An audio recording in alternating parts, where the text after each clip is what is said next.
Dear friends, welcome to this week's virtual Drasha. This week we have the incredible privilege to begin Shemos, Shemos, and we begin the story of the Jewish people, whereas Sefer Bereshis is much more of the story of individuals, of the Avos and the Imos, which ultimately birth the Jewish nation. Really, Shemos begins to focus on the story of the collective plight, the collective destiny of Klal Yisrael.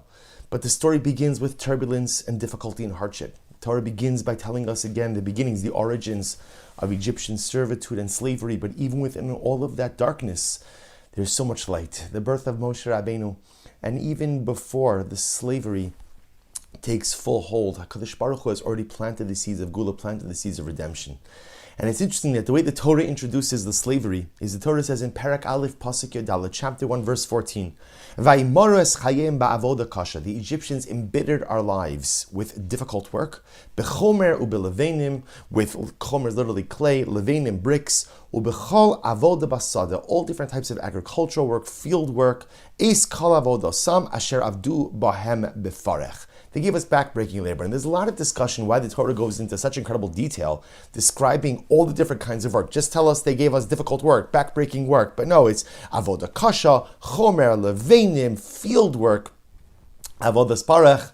But I want to draw your attention to something amazing. The Lubavitcher Rebbe makes a fascinating observation. One of the words that's repeated most often throughout the parsha is the word levenim, bricks. We have it over here, that ultimately the Egyptians made us work hard with bricks, and towards the end of the parasha, this is when Paro gets upset at Moshe Rabbeinu, right? When Moshe Rabbeinu goes ahead and tells him, delivers the initial message of, let my people go, and Paro essentially says, listen, if you guys have time to dream about freedom, that means you're not busy enough. So ultimately, again, Paro says, Lo sifun lo seis teven la'am, lilbon halavenim. Don't give the people any more straw to make their bricks. Rather, again, the tally, they have to produce the same tally of bricks, but now they have to make the bricks themselves. They have to gather the straw themselves. So it's interesting. The Rebbe points out, it's almost as if that the bricks are the bookends in the parsha. The slavery is introduced with bricks, and how does Paro penalize us, right? When Moshe Rabbeinu first comes to shine the light of redemption, first comes as the emissary, the messenger of HaKadosh Baruch Hu, what is the punitive step that Paro takes? Don't have the clay, don't have the straw for the bricks. Now you have to make the bricks on your own. And the Rebbe just picks up on this. The Rebbe says, it's interesting that when you want to build a structure, there are two things you could build the structure from. You could build the structure from levanim, from bricks, or from avonim, from stones. The Rebbe says, wherein lies the distinction between stones and bricks? And the Rebbe quotes, he says, Ha'hevdel ha'yisodi ben avonim levanim. The fundamental difference between stones and bricks is the following. Sha'avonim hem bria bidei shamayim. Stones are created by HaKadosh Baruch Hu. So ultimately, again, what's my job with stones? My job with stones, ultimately, is to chisel them out. And you see this, right? A person builds a home, a person builds a structure with stones. You quarry the stones, but you can't just take a stone and just like put it into a structure.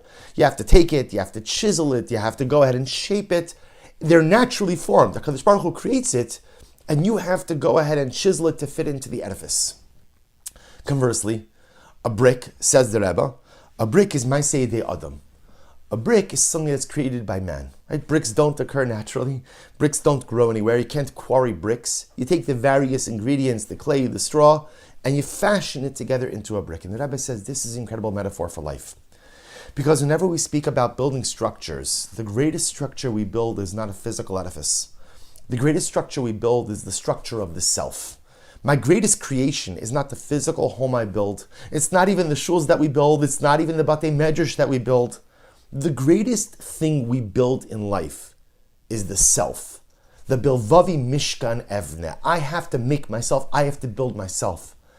And the Rebbe says the same way that there are two things or two possibilities for building a physical edifice. Those same two ingredients, or those same two items, really go part and parcel of this physical, or I should say personal, spiritual edifice as well. We build ourselves with stones and with bricks. What are the stones, says the Rebbe? The stones are the circumstances in life that HaKadosh Baruch Hu confers upon you. A lot of times in life, we know there are things that happen, realities that occur, that I did not choose. They were foisted upon me. HaKadosh Baruch Hu decided that my life has to look this way. And those stones could be a variety of different things. Those stones could be beautiful brachos, like wealth, like a happy marriage, like children. And those stones could be difficult circumstances, like sickness, like illness, like adversity, like poverty, like difficulty in toxic relationships. There are stones in life. And what's my job with the stone circumstances? My job is to take them and to chisel them and to figure out, now that this is my stone, how do I make it work in my life edifice? How do I take the circumstances that HaKadosh Baruch Hu has given me and chisel them in a way that I could build? Because sometimes in life, especially when the stones are not the stones that we like, especially when the stones are not the ones that we appreciate or are happy with, we kind of like leave them on the side and we go ahead and we look at them and we stare at them, even with a little bit of contempt. I can't believe this is my life. I can't believe this is my circumstance. What we don't realize is that stone, that stone circumstance that HaKadosh Baruch Hu has given me, that is necessary for my edifice. And if I don't find a way to chisel it, to accept it, to maximize it, to pivot along with it, and to fit it into my personalistic life edifice, there's a hole in my personal wall.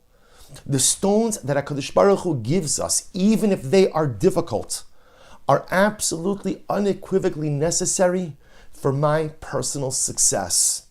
My job is to get them, to accept them, chisel them, which means figure out the way to deal with them within my construct of life, and in Eretz Hashem, build it into my edifice. Those are the stones. But the Rebbe says something beautiful, and I quote you. He says, Ulam, yesh darga al yona yoser ba'avodas Hashem. There's a higher level. There's a higher level in life than chiseling stones. And what is that? Ha'adam eno mistapik b'nitzla habriya atzmo l'inyonei kedusha. Elohu yotzer mitzius chadosha b'soch gidrei ha'olam. There's something even greater than chiseling stones. What's greater than chiseling stones? Is making bricks. It's creating life circumstances for yourself. Life doesn't just have to be sitting in your chair and waiting for life's circumstances to come your way. You want something specific out of life? Make it happen. Build your bricks.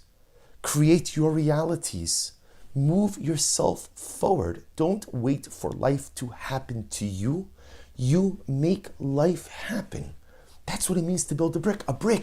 A brick is a unit that never existed before, right? Bricks don't occur naturally in the world. Bricks only are created if someone decides to build it. So if I roll up my sleeves and decide, you know what, I want something different out of my life. I want a different set of circumstances. I want to create a different reality. Then I have the ability to fashion bricks. Then I have the ability to create something new.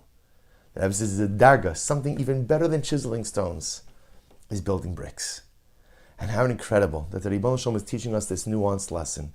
In the midst of all of this discussion of how Paro tried to break us, the Ribono Shel Olam is giving us the secret to building us. Paro tried to break us with bricks. And the Ribono Shel Olam says the secret, or what he thought was the strategy to break us, is the very strategy that we need to build ourselves. We have to find the strength in life to chisel stones and to build bricks.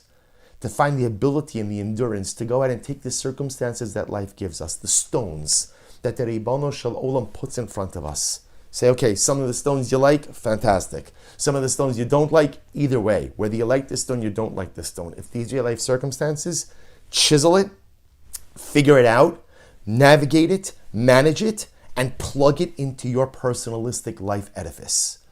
But life just can't be about chiseling. I also have to find the ability to build. Don't let your life be about the circumstances that everyone or everything else has conferred upon you. Create your own circumstances. Create your own realities. Move yourself forward in life and be a brick builder. Nechevra, such a profound lesson for us during these challenging and difficult times as well for Am Yisrael, for Eretz Yisrael, is there are stones. War is often a stone that is foisted upon us. We didn't choose this war. We did not create this war. We did not ask for this war. But this war has been a stone that the Ribono Shel Olam has placed in front of our national edifice. And what we have told HaKadosh Baruch Hu is we will take it, we will chisel it, we will figure out how to be victorious, and in Mirat Hashem, it will become a beautiful and shining and magnificent and victorious part of our national edifice. But during this war, we also have the ability to build bricks. We have the ability to create new realities. Whether those are realities in our achdus, in our national unity, whether those are realities in our personal spiritual development, we have the ability during these tumultuous times, during this Mitzrayim, during this difficult chapter in our national history, in our national destiny, to say, you know what? I don't just have to sit there and just watch the stones be lobbed at me. Let me create something new for myself. Let me use this time of crisis to build something different, to build something better, to build something beautiful. Let me use these challenging days to hone my skill at chiseling stones. But more importantly, let me use this opportunity to become a brick builder, a person who creates new opportunities, new realities, a person who builds a beautiful self. Wishing everyone a good Erev Shabbos and a beautiful Shabbos Kodesh.